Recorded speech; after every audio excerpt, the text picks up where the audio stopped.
We know in the adjuvant setting, so to track back, about 10 to 15% of patients will present with what we call advanced non-metastatic pancreas cancer.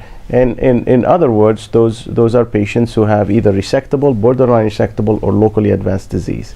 They're non-metastatic. And those patients essentially would ultimately go to surgery. Those that are clearly resectable, most of them, if not all of them, will end up in surgery. The borderline resectable, about half. The locally advanced, about 10 to 15%.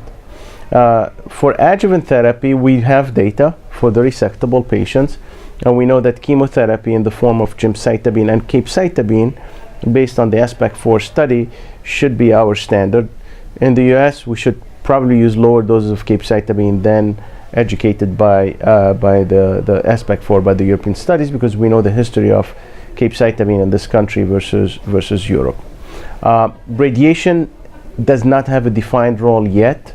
There are studies that go either way, negative, positive, or in between. So at this point of time, radiation does not seem to have a role, although still being explored in the adjuvant setting. So very clear, resectable, goes to adjuvant therapy.